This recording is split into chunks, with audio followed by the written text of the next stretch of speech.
Gracias por la presencia de cada uno, queridos hermanos. Sean todos muy bienvenidos. Esta es la casa de oración y es tu casa, para que también en ella encuentres motivo de regocijo, de ánimo y de fortaleza, la cual es necesaria en el diario caminar. Aleluya. Vamos a ir a la palabra del Señor. Y yo le invito, por favor, a que me acompañen en la lectura de la palabra que se encuentra en el libro de Tito, uno de los últimos libros del Nuevo Testamento. Y allí, por favor, ubiquen el capítulo 2. Capítulo 2 de Tito. Gloria a Dios por su palabra. Gracias al Señor, porque en ella hay instrucción, hay sana enseñanza que bendice nuestra vida entera. Aleluya. Y precisamente el título que tiene allí colocado el pasaje que vamos a leer en el capítulo 2, los primeros 8 versículos, dice, enseñanza de la sana doctrina. Ya hemos estado recibiendo mucho en esta mañana. Los que han estado del principio habrán escuchado.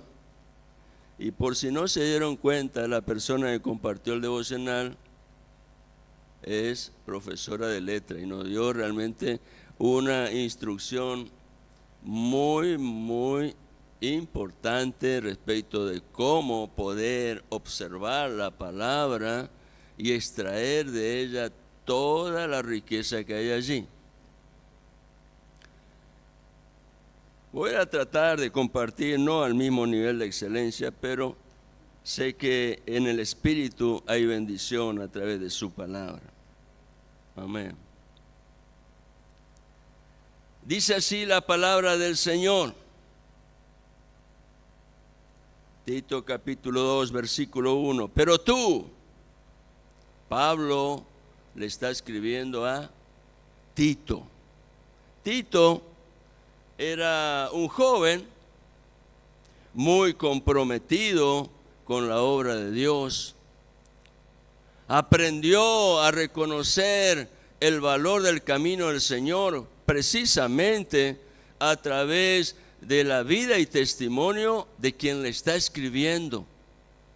Al punto tal que al principio de la carta que le escribe a Tito, Pablo enseña algo que revela los orígenes de esa amistad que se inició y creció en ellos a través de la fe. Cuando allá en el capítulo 1 y versículo 4, Pablo le dice a Tito, señalando para quién es la carta, al destinatario, verdadero hijo en la común fe. Y acá me hubiera gustado que también Zoraida pudiera explicar esto, pero yo entiendo que cuando habla de común fe no habla de algo vulgar, sino habla de algo distinguido que une a todos aquellos que se identifican en esa fe. Entonces es común, es común. Verdadero hijo en la común fe. Y entonces allí Pablo le saluda y le dice, gracia, misericordia y paz de Dios Padre y del Señor Jesucristo nuestro Salvador. Le entrega la bendición completa, ahí de una, pum. Le tiró todo encima. La bendición, gracia, misericordia y paz. ¿Qué más podemos esperar? Gracia, misericordia y paz. Con tan solo tener eso estamos completos, hermano. Gloria a Dios. Pero vamos al capítulo 2. Y entonces Pablo le dice, pero tú, a Tito, habla lo que está de acuerdo con la sana doctrina. ¿Por qué Pablo pone énfasis en esto Y empieza este versículo con la palabrita pero, porque está conectado con lo que antes le mostró a Tito acerca de un peligro que está presente cuando en la comunión del cuerpo de Cristo no hay edificación en la fe que es sana conforme a la verdad revelada. Antes de este texto, Pablo enseña de muchos que no son sanos en la fe, de que prestan atención a fábulas, a mitos, a ritos, a tradiciones, a cuentos de vieja, ni a mandamientos de hombre, dice, que se apartan de la verdad. No le des atención a eso, porque todo eso lo único que hace es alejarnos del conocimiento de lo que en Dios tiene bendición y paz. Por eso ahora Pablo le va a llevar a Tito a enfocarse en lo único que es necesario y suficiente para vivir una vida cristiana de victoria.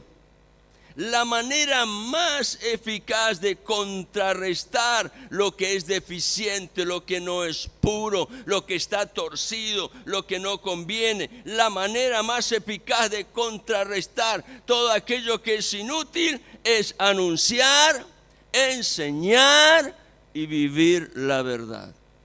Verdad que fue revelada por Dios y que hoy la tenemos como una herencia preciosa en este manual de vida llamado Biblia, en el cual allí está la palabra de Dios. La Biblia es la palabra de Dios revelada. Y entonces Pablo le dice a Tito, pero tú, habla lo que está de acuerdo con la sana doctrina. Y acá, en todo lo que sigue, Pablo va a destacar algo que Dios trae a la experiencia de nuestra vida cuando la sana doctrina entra en el corazón y establece allí su presencia y hace depósito en la vida interna de un hombre y una mujer. Una virtud muy apreciada. Y yo lo tuve que hoy aprender en este tiempo a revalorizar a causa de una experiencia personal donde descubrí que lo que creía que estaba firme en verdad no lo estaba tanto. Cuando leamos se van a dar cuenta de qué le estoy diciendo.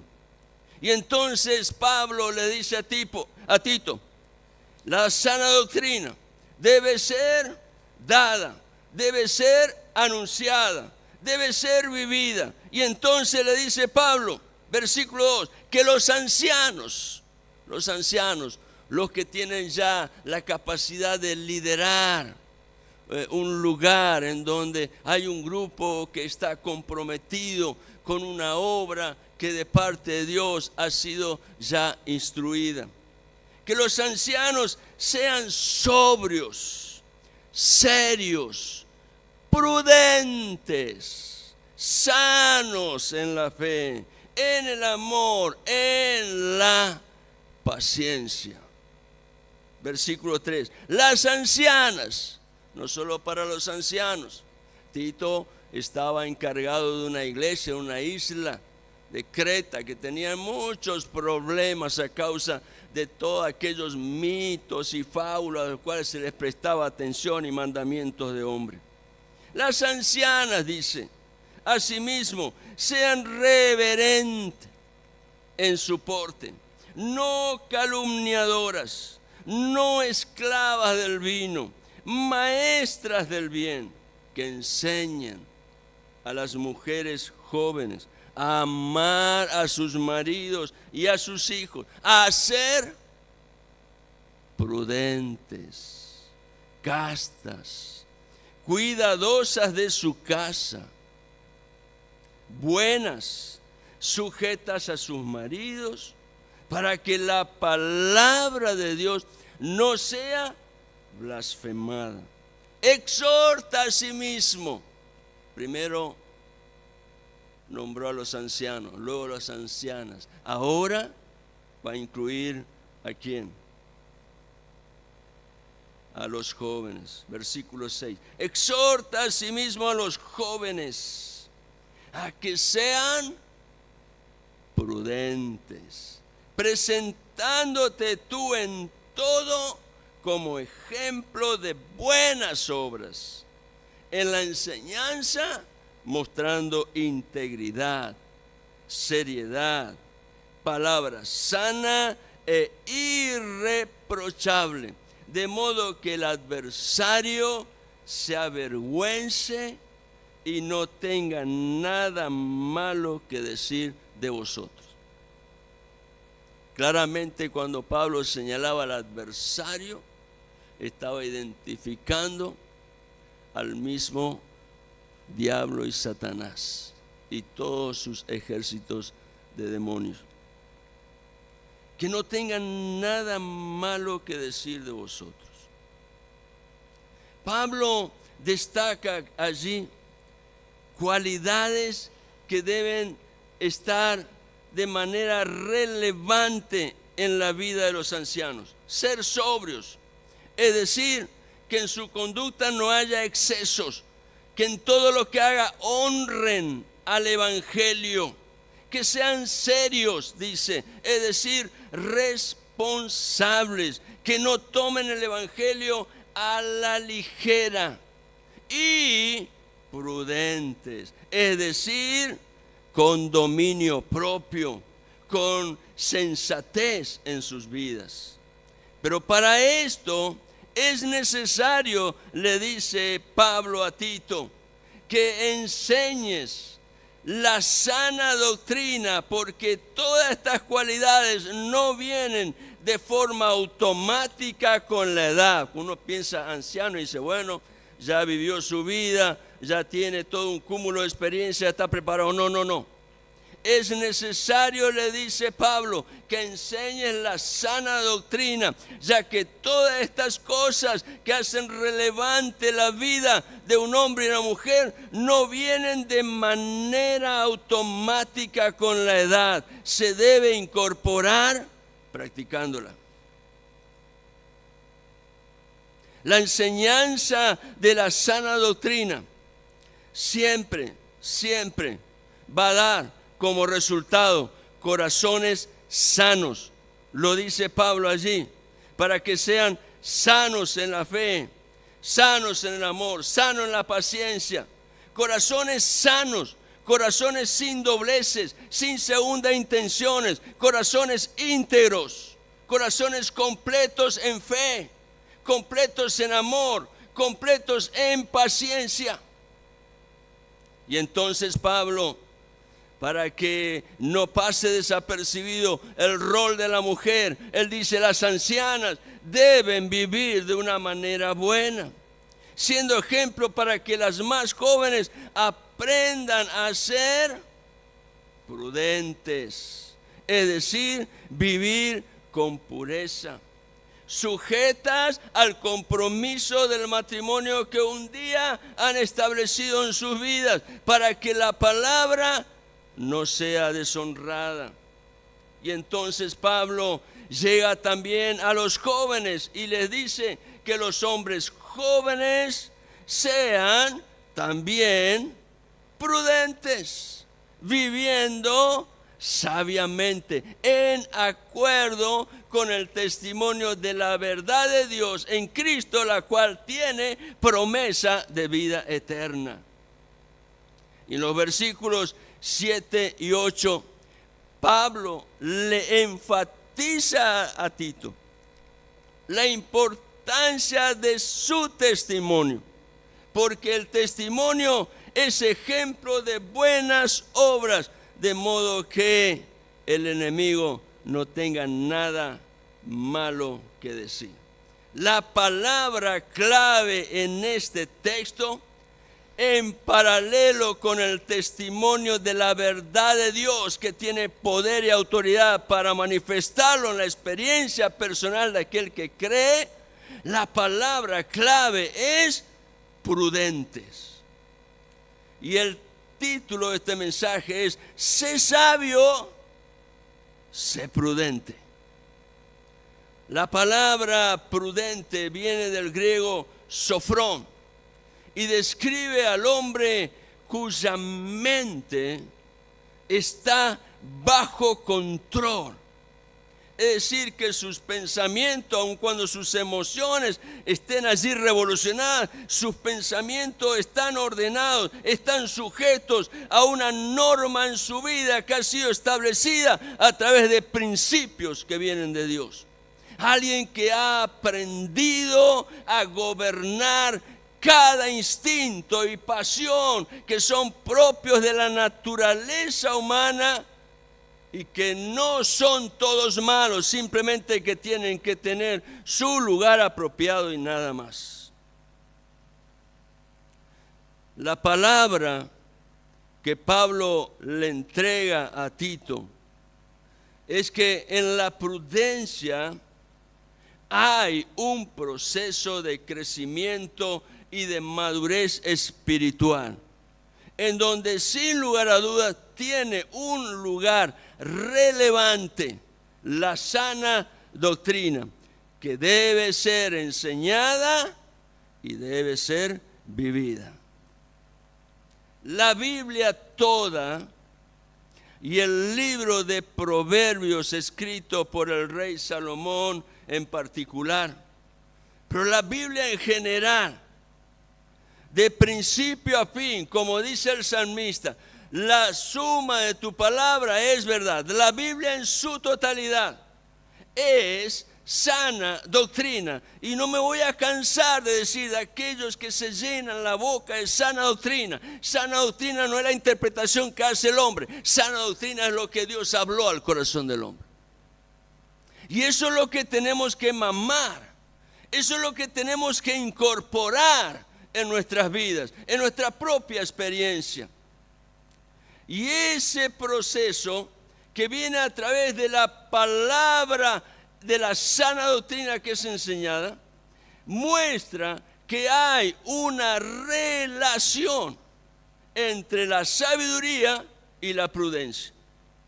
Por ejemplo, en el libro de Proverbios, en el capítulo 1, y los versículos 1 al 3, en la versión Reina Valera, lo leo, lo tengo aquí anotado. Los proverbios de Salomón, así arranca el libro de Proverbios.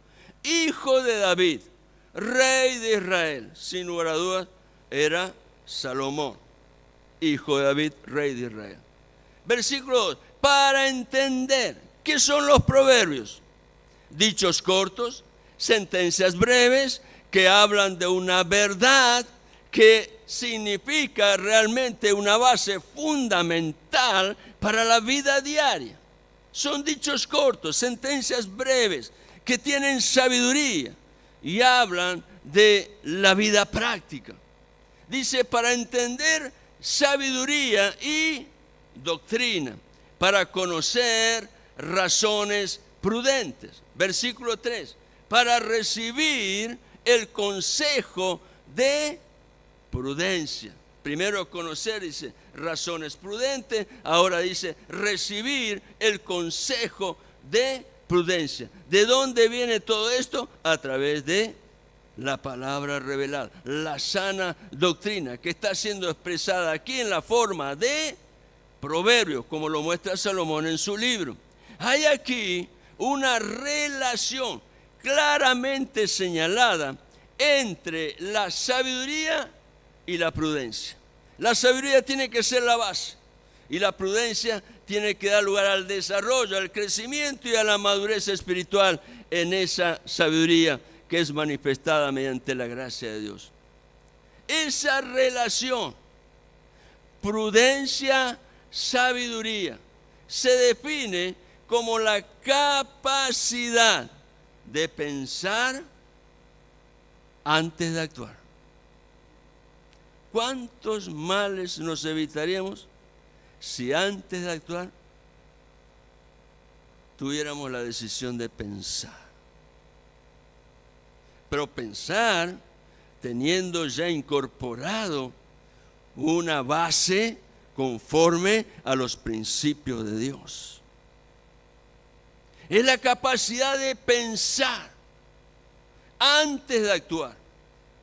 Y esa actitud, que debe ser una práctica diaria en la vida, tiene un triple propósito.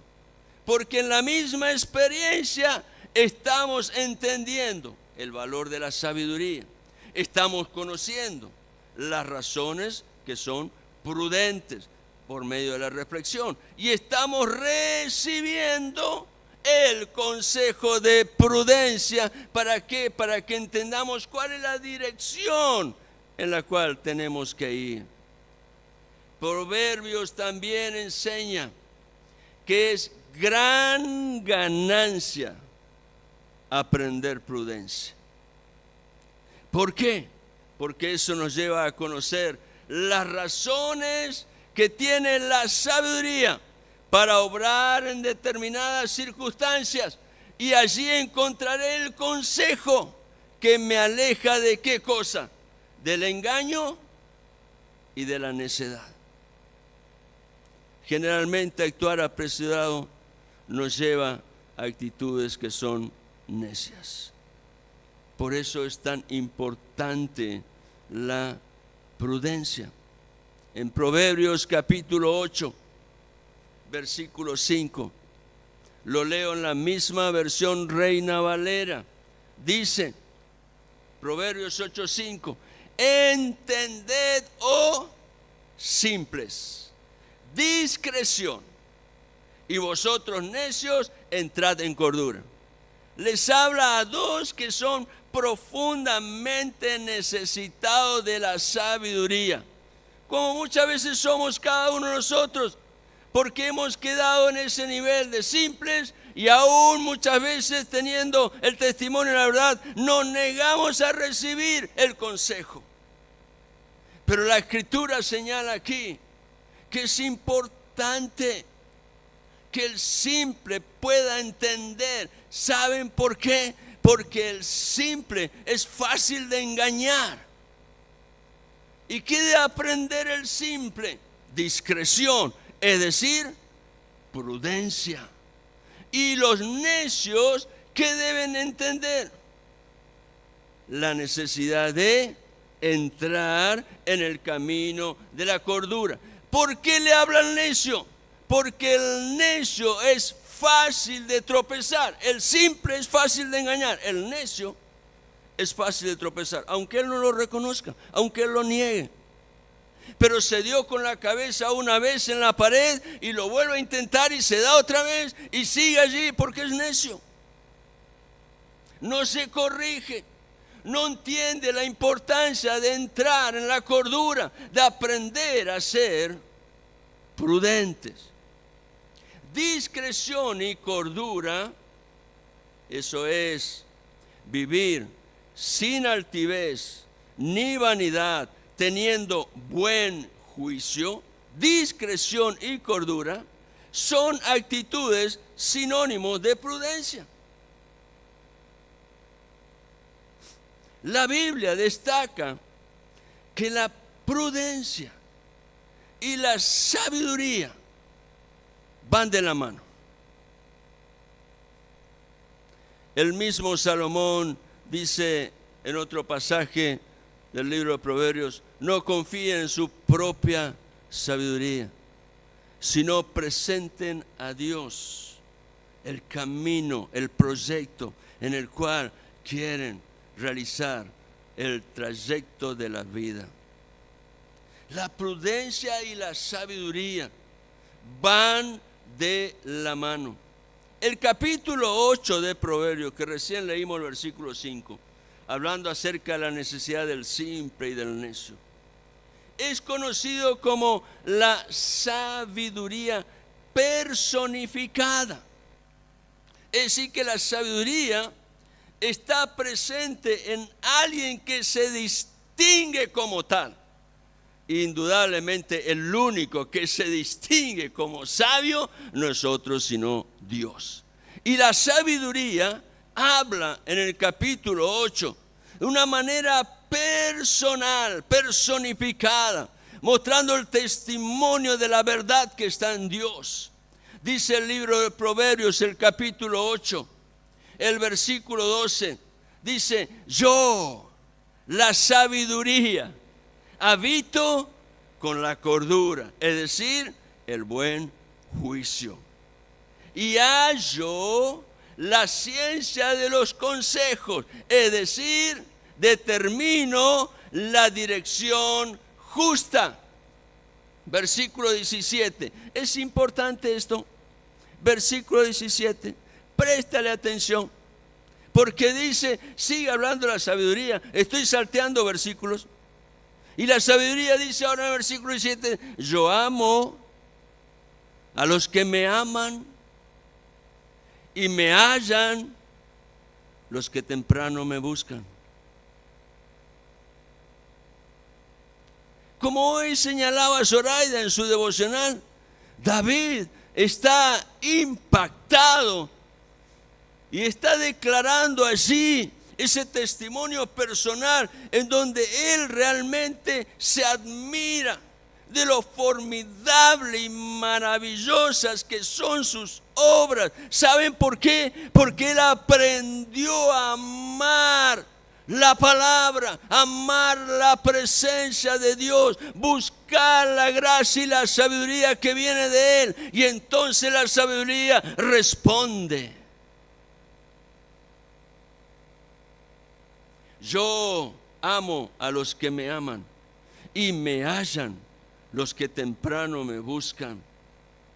Versículo 21, para hacer. La sabiduría tiene propósito. Para hacer que los que me aman tengan su heredad, y que yo, la sabiduría, llene sus tesoros. Es decir, no tendrán falta de ningún bien. Aleluya. Versículo 27. Y acá la sabiduría se ubica en el momento central de la creación, dando testimonio de que allí estaba ella como testigo, porque ella era la manifestación visible de los actos poderosos de aquel que hace formidables y maravillosas obras.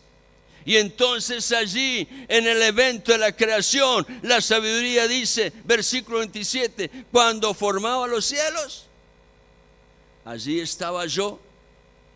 Cuando trazaba el círculo sobre la faz del abismo, allí estaba yo. La sabiduría habita en Dios. Versículo 30, con Él, la sabiduría, con Dios, estaba yo ordenándolo todo, y era su delicia de día en día, teniendo solaz delante de él en todo tiempo. Versículo 32. Ahora pues, y este es el texto que fue junto con la invitación. Ahora pues, hijos, Dios nos habla en una comunicación paternal. Hijos, oídme, y bienaventurados los que guardan mis caminos. Porque, dice la sabiduría, el que me halle, hallará la vida y alcanzará el favor de Dios. Tal sabiduría es gran ganancia.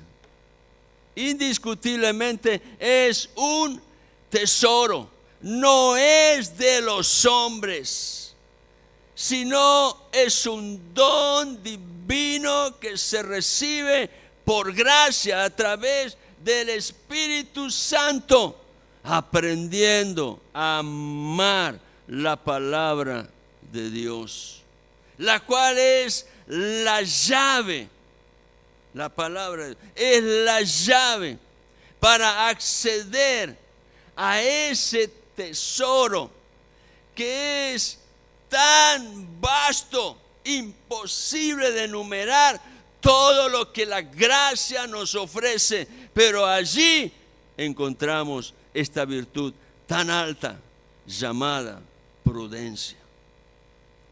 La prudencia es una virtud que da la sabiduría y es muy necesaria en los momentos de las grandes decisiones, en la realización de los proyectos que de pronto puedan existir en la mente, en el corazón. Es muy necesaria en las relaciones, en la convivencia, en el momento de la vida cuando hay crisis y asperezas. La prudencia es una gran virtud. En el principio, en los actos de la creación, la prudencia fue dada a conocer a través de la sabiduría divina que con amor y bondad iba ordenando todas las cosas para crear con excelencia el lugar, la casa, donde luego el hombre y la mujer iban a habitar. La prudencia tiene un valor supremo en muchas situaciones de la vida. Es muy necesaria en el hombre y en la mujer y es decisiva para evitar que en determinadas ocasiones el barco se hunda. La prudencia tiene un valor importante en el testimonio. El ser prudente en las palabras hizo del joven David, quien luego sería rey sobre esa gran nación llamada Israel, el ser prudente hizo de David una persona destacada. Miren lo que dice el libro de Primera de Samuel, en el capítulo 16. Allí el relato se centra en una experiencia del que era en ese tiempo el rey sobre Israel, Saúl, primer rey de la monarquía de Israel, Saúl, el cual, siendo terco, desobediente, perdió la bendición, perdió la gracia, la unción del Espíritu que obraba en él. Y como consecuencia empezó a experimentar la influencia de espíritus malos que lo atormentaban. Y estando en esa condición, dice que sus criados, que en verdad amaban y respetaban al rey, empezaron a aconsejarle. Por ejemplo, dice en Primera de Samuel, capítulo 16, versículo 16, diga pues, los criados le están hablando al rey Saúl, diga pues nuestro Señor a tus siervos que están delante de ti, que busquen a alguno que sepa tocar el arpa, para que cuando esté sobre ti el espíritu malo de parte de Dios, él toque con su mano y tengas alivio. Versículo 17. Y Saúl respondió a sus criados, buscadme. En su aflicción y angustia aceptó inmediatamente el consejo. Buscadme, pues ahora alguno que toque bien y traédmelo. Uno que no desentone, uno que toque bien, traédmelo, lo necesito.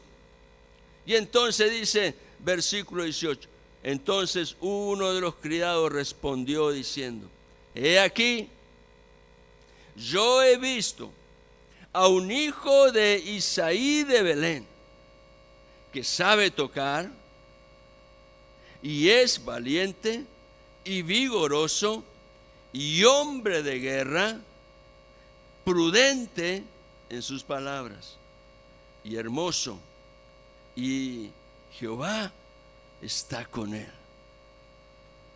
¿Cuántas características destacando la vida de David? David era bien conocido. Primero, porque él cumplía con aquello que sus criados habían puesto como una consigna: tocar bien el arpa. Era, además de eso, valiente, era fuerte, vigoroso para la guerra, pero además de todo eso, prudente al hablar, es decir, no altivo, no vanidoso. Era atractivo y sobre todas las cosas, su vida era testimonio visible de la presencia de Dios que obraba en él.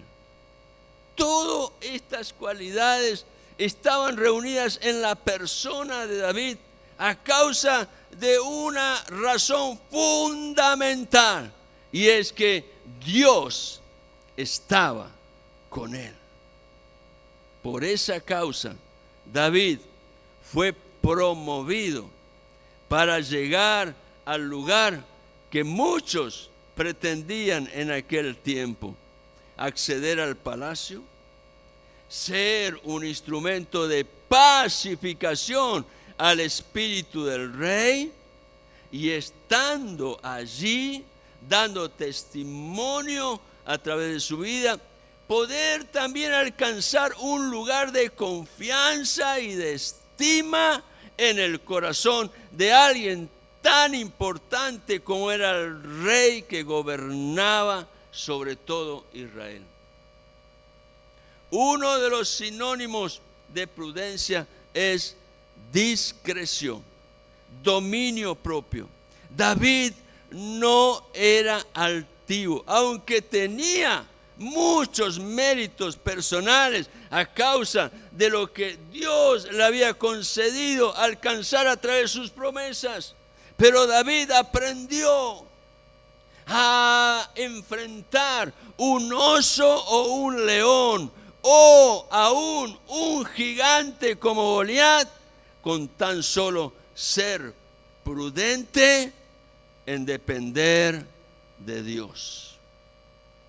David no se jactaba de sus cualidades, sino solo ocupaba su lugar siendo fiel. Y en el tiempo de Dios, él llegó al lugar que Dios le había asignado. Pero en una ocasión, siendo David ya rey, decidió no salir a la guerra y se quedó en el palacio. Esa fue una decisión muy importante, porque en tiempos de guerra, en aquellas épocas, los reyes salían con sus ejércitos y David acostumbraba a hacerlo, pero en esa ocasión él decidió por sí mismo quedarse en el palacio. Fue entonces cuando, estando él paseándose por el lugar alto de su palacio, un terrado, obró en forma imprudente y, estando en el lugar incorrecto, dio lugar a lo que podía haberse evitado. Fue tentado y, como resultado de la tentación, terminó pecando. La falta de prudencia fue la razón fundamental. Tomar una decisión sin depender de Dios muchas veces nos lleva a actos equivocados, errados. En este caso, en la vida de David, fue la ocasión de la tentación y el pecado entró en un corazón que estaba desguarnecido. Y esta fue la causa en la vida de David de muchos problemas, en su vida personal, en su vida familiar, problemas que aún afectaron también al reino de Israel. Todo eso se podría haber evitado si David hubiera decidido con prudencia, como lo había hecho en otras ocasiones, donde el testimonio era muy claro a través de las victorias que Dios le daba, señalando que Dios estaba con él. Pero en esta ocasión David decidió sin Dios, y eso lo llevó a estar en el lugar incorrecto. Si actuamos con prudencia, siempre estaremos parados en el lugar correcto. El prudente es sabio y se aleja del lugar que no es lícito. Pero hay un segundo ejemplo de prudencia, el cual nos llama a una profunda reflexión. Es el ejemplo por excelencia. Varios años después de David, aproximadamente unos 950 años antes de Cristo, vino el cumplimiento del tiempo, dice Pablo en Gálatas 4:4. Vino el cumplimiento del tiempo que los profetas habían anunciado antes. En ese tiempo, nacido de mujer y nacido bajo la ley, vino el Mesías, Jesucristo. Jesús el Mesías fue un varón de testimonio prudente en cada acto de su ministerio. Aún en los momentos en los cuales sus padres no pudieron entender lo que un jovencito de 12 años estaba haciendo, pero él les señaló que en ese momento era importante estar en las cosas de su padre. Y mostrando prudencia, inmediatamente fue con sus padres conforme ellos querían. Jesucristo en cada acto de su vida y de su ministerio mostró el testimonio de la prudencia en excelencia. Nada hizo sin tener la dirección del Padre. En una ocasión, después de haber multiplicado 5 panes y 2 pececillos y manifestarse allí la gloria de Dios, haciendo que una multitud impresionante, habían sido contados 5,000 hombres, sin contar la mujer y los niños. Imagínense la cantidad que había allí en ese lugar, escuchando al Maestro, a Jesús, el Mesías. Pero con tan solo 5 panecillos y 2 pececitos, esa multitud fue alimentada, fue saciada y aún sobró. Y los que estaban allí, al ver ese milagro extraordinario, quedaron sorprendidos, admirados y pretendieron adelantarse a los tiempos, como es el corazón del hombre cuando no tiene sabiduría que lo lleva a vivir con prudencia. ¿Y qué hicieron en esa ocasión? Evangelio de Juan, por favor, miremos allí la palabra. Capítulo 6. Después de haber alimentado a esa multitud y haberse llenado 12 cestas con lo que sobró, imagínense, 5 panes, 2 pececillos, una multitud de aproximadamente 10,000 personas, y todavía quedó para juntar 12 cestas con lo que había sobrado. ¿Y qué pasó? Evangelio de Juan, capítulo 6, versículo 14. Aquellos hombres, los que fueron testigos de ese milagro, aquellos hombres entonces, viendo la señal que Jesús había hecho, dijeron: este verdaderamente es el profeta que había de venir al mundo. Como judíos conocían la ley, sabían que en la Torá Moisés había hablado de un profeta que vendría poderoso en palabras para llamar la atención de su pueblo y hacer volver el corazón de ellos a Dios. Ellos dijeron, este es el profeta que había de venir al mundo. Versículo 15, pero entendiendo Jesús que iban a venir para apoderarse de él y hacerle rey, con prudencia decidió retirarse.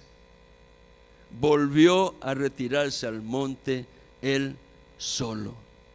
¿Qué haría nuestra naturaleza humana si vemos algo así a nuestro favor?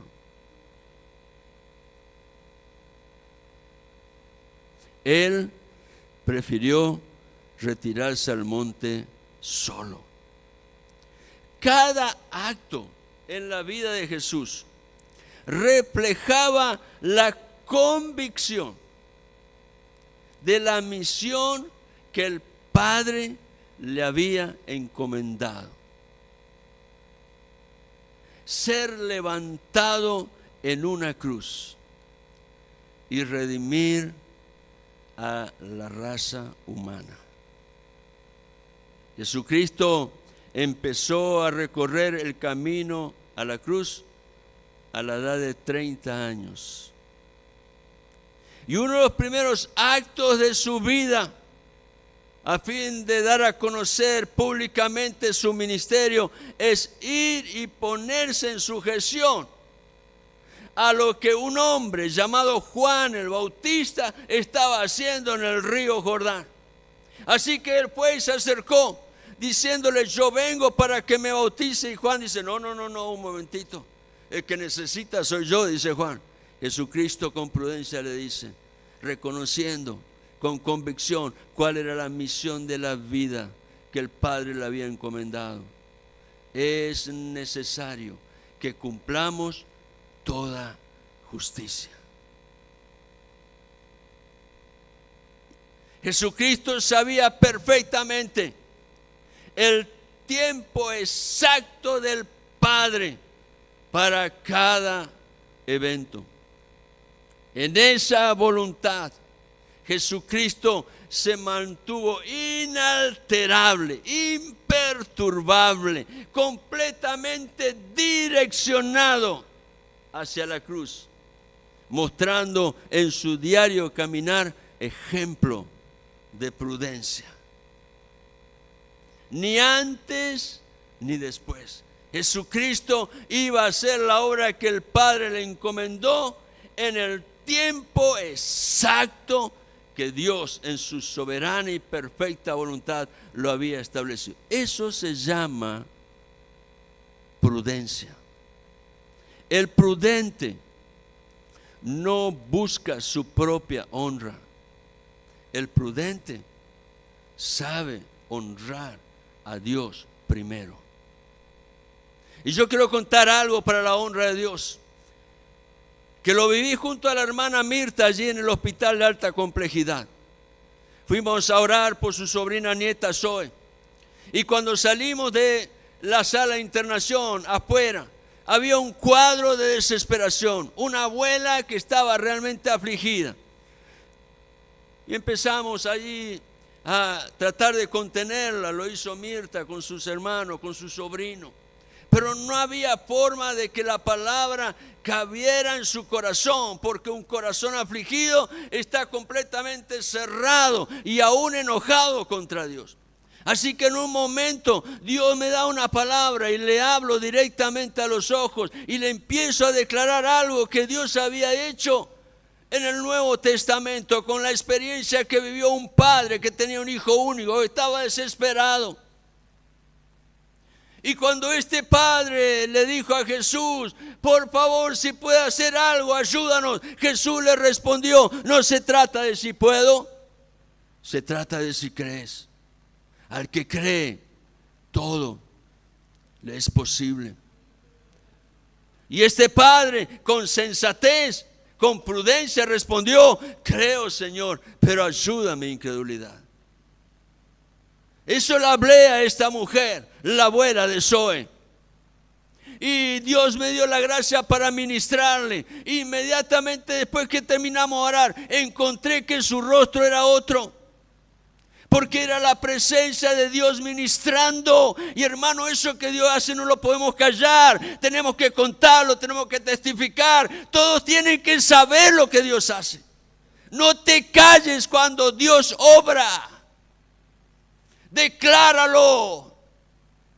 Porque estás honrando a Dios, no a los hombres. Al llegar al final de su vida terrenal, antes de ir a la cruz, Jesús enseñó a los discípulos una parábola. La parábola de las 10 vírgenes. Hace un tiempo atrás mi esposa compartió un mensaje referido a esta parábola. Presta atención, vez tras vez. No te conformes con haberlo escuchado una vez. Vuelve a la palabra, vuelve a leer. Deja que la palabra haga depósito en tu vida. No lo tomes solamente como un conocimiento intelectual, como algo del momento que luego queda allí en la bolsa del recuerdo. Y a veces ni siquiera atinamos a ir a abrir esa bolsa. Presta atención, porque en esa parábola Jesús resaltó el valor de la prudencia. Si la iglesia va a estar preparada, necesita entender el valor de la prudencia. Porque de otra manera no podrás soportar los juicios de prueba que vendrán en los tiempos finales. Y sepamos que el juicio comienza por la casa de Dios, lo dice el apóstol Pedro. Y el único que nos puede preparar para poder estar enteros, íntegros, firmes, peleando la buena batalla, corriendo la carrera, guardando la fe, nosotros, sino aquel que es el autor y consumador, Jesucristo el Señor.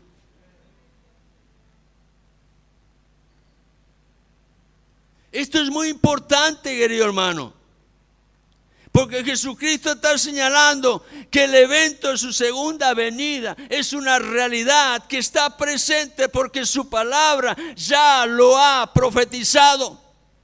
Y esa es profecía que aún no se ha cumplido, pero que llegará el tiempo y la iglesia necesita conocer el valor de la prudencia para estar lista para ese momento.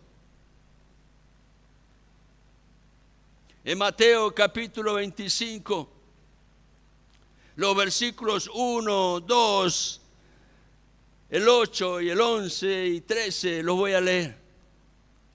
Mateo 25, 1. Entonces el reino de los cielos será semejante a 10 vírgenes que tomando sus lámparas salieron a recibir al esposo. Las 10 eran vírgenes, las 10 estaban allí con un corazón dispuesto para Dios, pero sus actitudes eran diferentes. Tenían la doctrina, pero no la practicaban. Algunas eran diligentes, pero otras eran negligentes. Unas prestaban atención, otras no. Y entonces Jesús dice, versículo 2, 5 de ellas eran prudentes. La única palabra que Jesús utiliza para señalar la actitud de estas primeras 5 es prudencia. Y 5 eran insensatas, es decir, sin prudencia. Versículo 8, y las insensatas, las que no se preparan, las que viven a su manera, las que toman la palabra como un pasatiempo y no hay compromiso. La insensata, de pronto un día descubren la realidad que le está chocando y la insensata dijeron a las prudentes, danos de vuestro aceite, porque nuestras lámparas se apagan. El único que puede proveer el aceite es Dios. El Espíritu Santo en un corazón que está rendido, que busca de la presencia del Señor. El esposo finalmente llegó. Las 5 prudentes estaban preparadas porque sus lámparas ardían.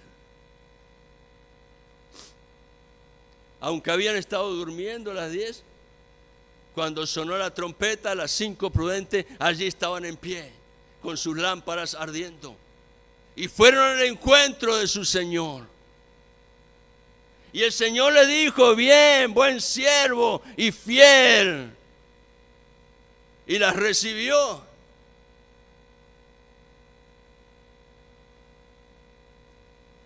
Las insensatas estaban ocupadas en buscar el aceite, lo que tenían que haber hecho mucho antes. Y entonces el versículo 11 dice: también después vinieron también las otras vírgenes, las insensatas, diciendo: Señor, Señor, ábrenos. Versículo 12: mas él respondiendo dijo: de cierto os digo que no os conozco. Qué duro es esto. Yo no quisiera nunca escuchar esto de las bocas de Jesús.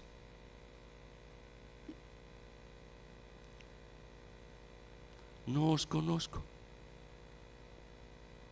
Y entonces Jesús entrega el consejo de prudencia.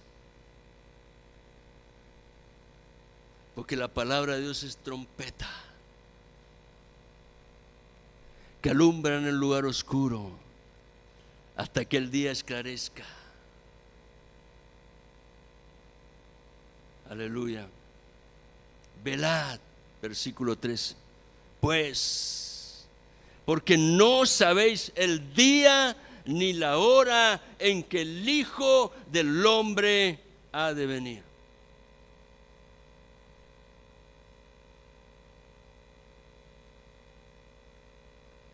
Algunos años después de esta enseñanza que Jesús transfirió a la iglesia para que ella la anunciara en las generaciones que iban a venir, algunos años después, el apóstol Pablo tomó esa parábola, porque él sabía que era palabra profética para la iglesia en todas las generaciones hasta el tiempo cuando él regrese. Y él allí declara, el apóstol Pablo, la sana doctrina del Señor Jesucristo. Velad, velad, estad preparado, no durmiendo, velad. Y entonces Pablo escribe una carta a las iglesias que estaban en el Asia Menor, pero en manera específica a Éfeso. Y allí está el relato. Yo no le voy a leer. Lean en sus casas, hermano, porque es palabra de Dios para tu vida y para mi vida. El miércoles el hermano Manuel lo compartió. Termino con esto. Una reflexión final para luego orar y disponer nuestro corazón a acercarnos con un espíritu bueno, recto, con un corazón humilde a la mesa del Señor. Actuar con sabiduría no es solo conocimiento intelectual. No es solo vivir según ritos, costumbres, tradiciones, aun cuando sean familiares. Ojo con eso, cuidado. Actuar con sabiduría es sobre todo, cultivar un carácter prudente, sensato, capaz de tomar buenas decisiones, aún en los momentos más difíciles. pero tomar decisiones con base en los principios de la palabra, para ser guiados por el temor de Dios en una relación correcta con el Señor.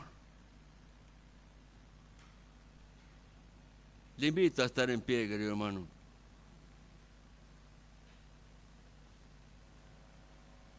Yo quiero hacer una oración que me involucre a mí primeramente.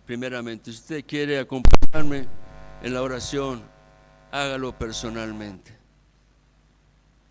Cerramos nuestros ojos, por favor. Oh Padre, gracias por tu bendita y santa palabra. Cuánto necesitamos de tu amor, Señor.